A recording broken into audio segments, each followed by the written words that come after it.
thought it would be fun to do a get ready with me while I talk about all the books that I read in August. I won't be mentioning product names as I go, just because I don't think I'm going to remember as I'm talking through the books, and I don't want this to be like a really long video. And also my makeup routine, it's pretty good, I'm not gonna lie, but it's not that long. It's really not that long, and I've read 8 books in the month of August. So I started with The Queen of Attolia by Whalen Turner. This is a sequel to The Thief, and it picks up a couple of months after where the last novel left off. And Eugenides, our main character, gets into a bit of a situation. He kind of gets caught by the Queen of Attolia, and she kind of does something to him. She basically mutilates him in a way, and that really affects him because of his character is like a master thief and spy person type of thing, and he's doing this while he's on his royal duties. And it's very different from the first book, because where the first book was a quest and they were an adventure and it had a nice twist at the end that you're told through first person, this is a third person book, and you get multiple point of views from Eugenides, the Queen of Attolia, and the Queen of Edis, and some minor side characters here and there as necessary. And it's a lot more about these individual political pieces, thoughts, and all the intrigue and like the political chess they're playing, their concerns, their motivations, you know, how they want to play the game and what move they're thinking next.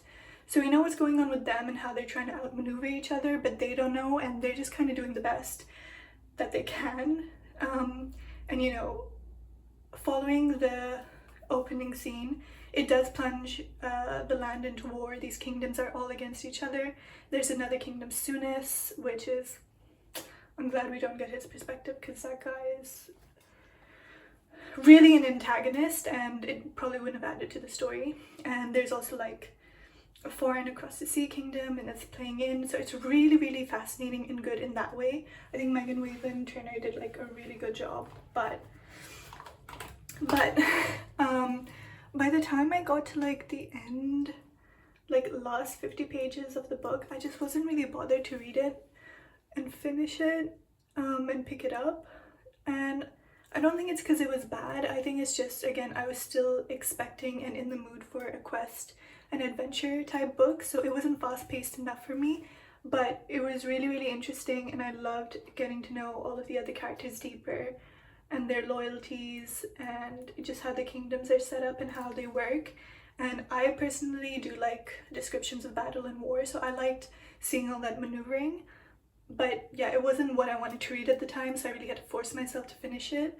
And I just felt like justice for the Queen of Attolia. I mean, she's called a barbarian queen and people really underestimate her, but I think she was such an amazing character. Her motivations were so compelling. You really got to sympathize with her despite her being like presented as this like actual barbarian, right? And having this reputation and doing frankly some cold-hearted things. And I want more for her, and probably there's better for her in the books and the rest of the series, but like I said, I wasn't called to keep reading, and I maybe would pick it up sometime in the future, but for now I'm just gonna leave the series where it was, because I don't think it's what I really wanted to read right now. So then I just decided to pick up something popular next, and I did The Night and the Moth by Rachel Gillig. Didn't like it. It wasn't good. It, from the beginning, like as soon as the night was introduced, I was like, no, get this man away from me and out of my face. He was just so like pathetic and boring. Like, I felt like he was a really one-dimensional and flat character, and when they got into their all like insta love, moony-eyed vibe for each other, I was like, can we be so serious? Because like, no.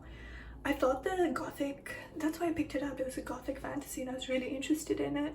And like the whole, like the fantasy system of like having a sept and there's like a religion and like the way they do it, and like all the sisters going missing in the beginning and her wanting to hunt them down.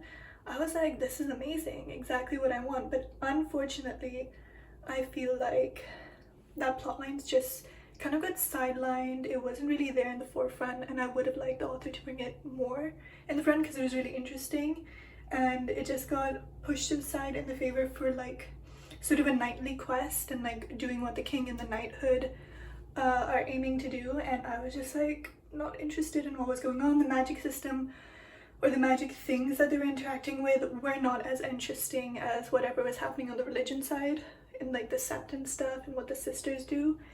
And yeah, the only reason I actually kept reading was the gargoyle character, and he also had a really like significant part to play, which I felt like got sidelined and downplayed as well a little bit, because the entire time I was like, I can tell this guy is the key to something. Like from the way he's talking, he's really funny, he's really humorous, like he's quite eccentric, so he's a very compelling character.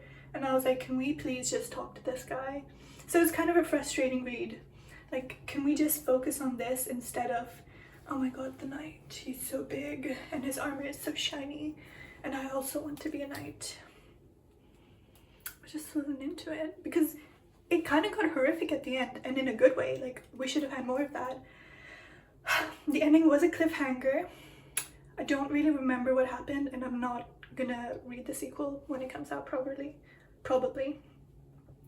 After that, I should have just stopped at the fantasy there, but I decided one more time and I read The Hurricane Wars by Thea Guanzon. I actually felt that the world building in this, the character building in this, like the situation that she created was amazing. It was so good. Her description of like, you know, you're plunged right in and they're having a little celebration and then it just turns into a battle, and you immediately like, you meet the main character and she's going to the battle and like this and that, and like there's some intriguing stuff about her, but she's being a soldier and you're right in the action immediately, and you're almost immediately introduced to the male antagonist as well, and they have this like really electric battle and you're like, oh my gosh, this is so good. And then the way they have to like retreat and pick up post battle, because obviously it didn't go well, I was just really enjoying that. And then the description of the world, like she goes into like a forest land as well, and it's just so lush and you really feel like you're there. It's just a really vibrant and vivid description, and I feel like I could tell each part of the kingdom, each point of view, like I could differentiate it and really well because of how distinct the description was. But halfway through, like, okay, this is like yellow and this is black, right? So this is a story, and then it just like kind of disappears, and then it just like black takes over, and the black is the romance and the yellow is the plot. So I hate when I read romantasy books and it turns into a romance book. It's my fault for doing this, but yeah. I also did find out halfway through while I was reading, I just went to look up some reviews because this is when I was still enjoying it, and it was apparently a Raylo fanfic. I read a lot of fan fiction in my time. I'm not a Star Wars fan and I don't really have anything against it. I just like don't want to imagine Adam Driver in any context. I don't think he's good looking. I don't understand like how you could describe him in that way, and it just kind of ruined the rest of the book for me because I'd imagine the male character a different way, and I was just like, I don't want to bring Adam Driver into this, and I don't want to know that this is like an Adam Driver inspired fanfic that got published. Again, this is a duology. I'm not gonna read the sequel, I don't think. But yeah, so I was like, after these disappointments, I was like, I think I just need to read maybe a more serious book. So I picked up Hag-Seed by Margaret Atwood. I had started this the previous month but hadn't really gone into it, but I just was like, okay, let's try again, because at least I know Margaret Atwood is a good writer, and she is. This was a Hogarth retelling of some Shakespeare classics. They did like this collaboration collection with a bunch of artists, authors, and this was a retelling of The Tempest. We open with the main character Felix. He's gone unceremoniously dumped out of his long-standing role as a producer and director for a really prestigious theatre festival and production in Canada, and I think Ontario, I'm not sure. And yeah, he's gotten ousted basically in a really bad way. He's just recently lost his daughter, who's like 3-4 years old, so he's just recently lost his infant daughter. He's about 50-60 at this time, and he's really just like, what the hell? He's mad. So he completely goes off grid, disappears, and he's like, I'm gonna plot my revenge. Day 1 of my revenge story. And he eventually ends up being a teacher and advisor for this like educational course / program in detention centers, so in prisons basically, and he ends up teaching Shakespeare plays and putting them on, staging them end to end with the inmates. And his grand plan is like to get this so successful and going so well that he'll manage to like get his revenge in some way. He'll show all those people who betrayed them, and he does. It takes like over 10 years. It does take over 10 years. They're about to shut down the program, but the people who screwed him over are coming to, they've like got different positions of power now. They're in government, this and that. So they've come to see like the last play, and he was like, I'm gonna put on The Tempest, which was the play he was supposed to put on at the festival place he used to work at before they fired him, and then that play never got put on. And he was like, I'm going to do it exactly like how I imagined. He's a very eccentric, experimental, interpretive director as well, so there's like a lot going on.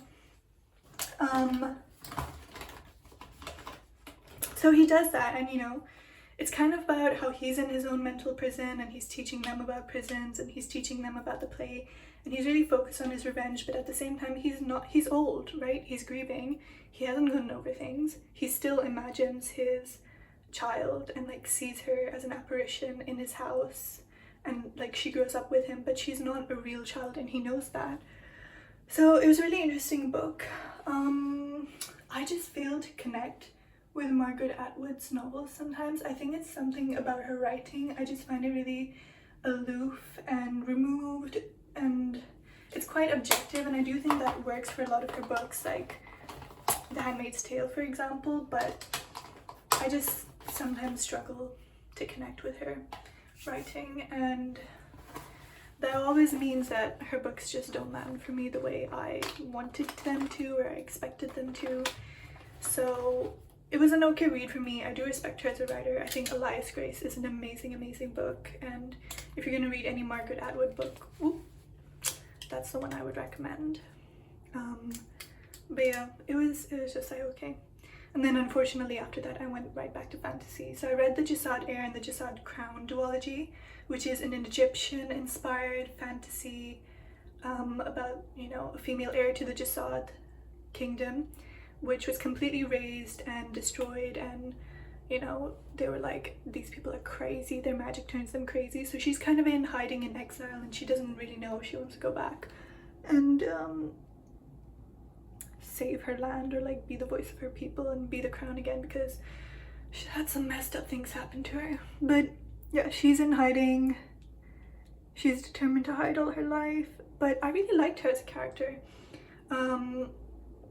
She's not too silly. She's impulsive. I do think she could have been characterized slightly differently in her impulsivity, because I just feel like if she's been hiding in so long and she's carefully maintained that, she wouldn't have given into some of her impulsives that easily or been so emotional, because like, I don't know, that's how she's been up to a certain point, and now she's like this. But yeah, even the male character, yes, there was a romance between them, but it was so slow burn, and it was so well done, because they actually did build a connection throughout the books before they were like, I love you.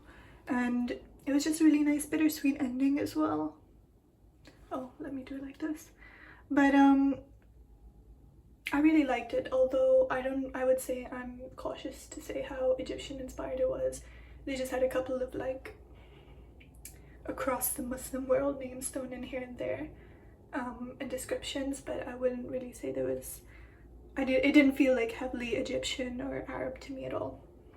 But yeah, I liked it. I thought it was a not bad fantasy series, and I will read the next thing the author puts out. After this, I read On the Calculation of Volume 2 by Solvej Balle. Excuse me. So that's the, sorry, I just really had to finish the eyeliner off camera because I couldn't focus on doing it and speak at the same time. I was saying, on the calculation of volume 2. This is the second part in the Septology by Danish author Solvej, and it's about a woman, Tara, who gets like stuck in a repeating loop of a day. And where the first book was a really deep and interesting exploration in how we can measure value, experience time, how we can view it in different ways, how we can try and manipulate it, and this and that.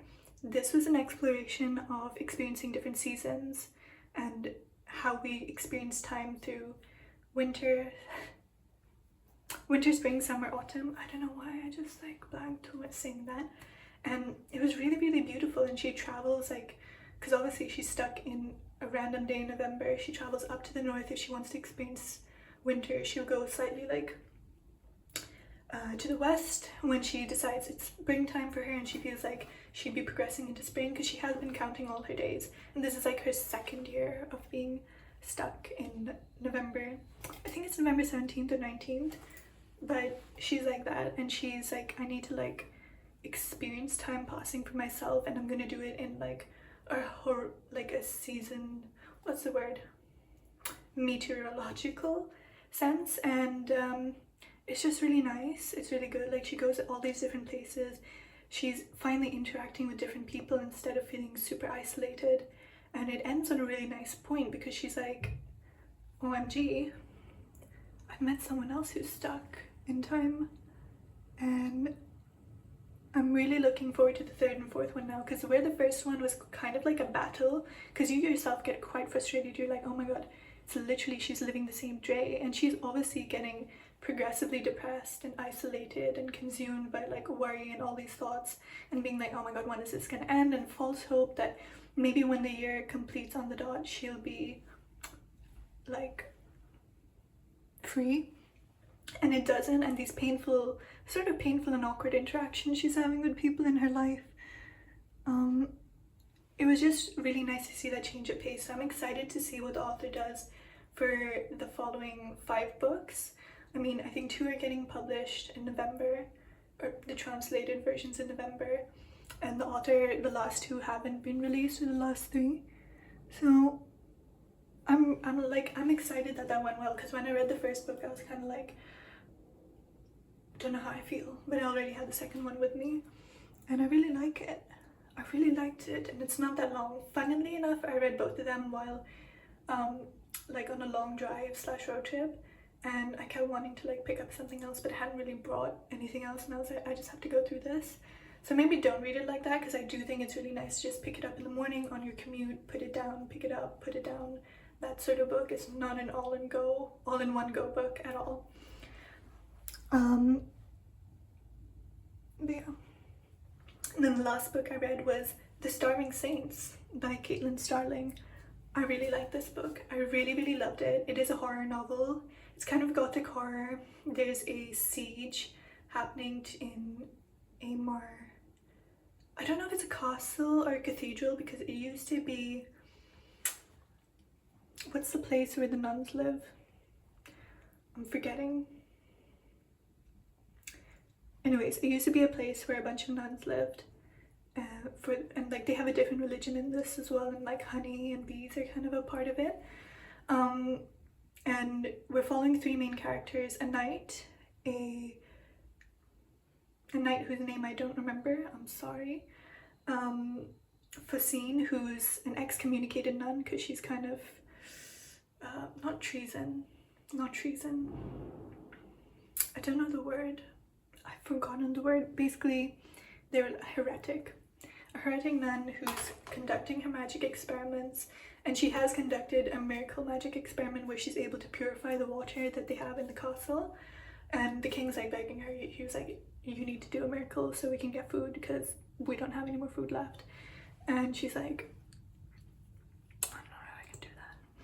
And then the last character we're following is Thea, who has been in another siege war situation at her family's estate house, and she's like this lone survivor, and she escaped and managed to survive basically in the wilderness before making her way to Amour Castle and being like, okay, I'm gonna set up here for a while, but if I need to escape, I know how to. So they're under siege, the castle's under attack from a rival kingdom. The king's army had come to protect or defend them, but they've all kind of been stuck there for months, and they brought in like the villagers from nearby, the farmers, this and that, and they're all like kind of like pressed in this castle, and it gets really, really deep and intense. And then all of a sudden, the saints from their tradition, from their religion, they suddenly appear in the garden, and they didn't come through the gates, and everyone's like, oh my god, our salvation, we're saved. But our three characters are like, something's not right. Something is not right. And something is indeed not right. Something is very, very wrong. Okay, it's like really, really wrong. And it's horrific. It's horrific. I really liked it. I mean, some things go unexplained, but I like that bit of ambiguity, because I think if we understood everything about a horrific monster or the source of evil and demon, they lose that scary quality to them. They're not as horrific or monstrous as we initially perceived them to be. So I think it's nice that it was left that way, and I would really recommend it. I think this was a really good book to read as we're getting into September, because I finished it probably a day or two before September started. So that would be like my big recommendation. I think that was probably the best book, or the book that I enjoyed the most, which I read this month in August. But yeah, this is my look. It's very how you say simple. Super simple. Actually, you can't even see it that well on camera because I have a very old phone. This vibe. Ignore the toilet. Thank you for watching.